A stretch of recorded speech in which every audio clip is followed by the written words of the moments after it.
Hi guys! Welcome back sa channel ko. If you're new here, hi! My name is Ria. Welcome! In this video ay magluluto tayo ng simpleng pagkaing pang merienda. Konti lang ang mga sangkap pero masarap. Ito yung take ko sa maruyang saging. Alright, mag-umpisa tayo sa kung ano yung kailangan. First off, kailangan natin ng saging na saba. Binalatan ko lang yan at hiniwa ko pahaba.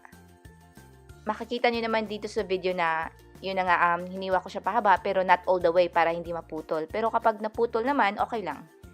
Yan. Then, iset aside lang muna natin yan.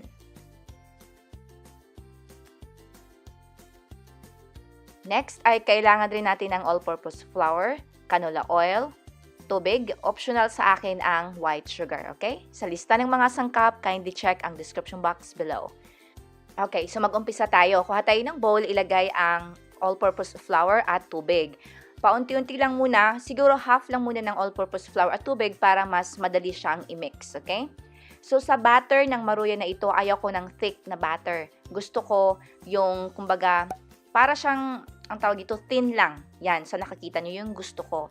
Tapos, yung hiniwa natin kanina na saging, kumbaga, i-dip natin dito sa flour and water mixture.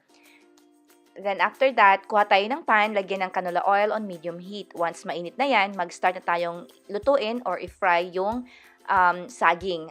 Sa akin, medium heat ito, 3 to 4 minutes on each side or hanggang sa maluto na at golden brown na in color yung saging.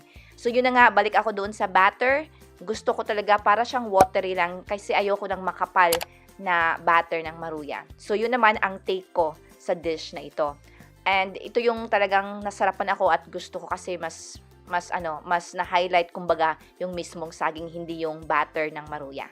Alright, so that's all for today's video. Thank you for watching. Take care.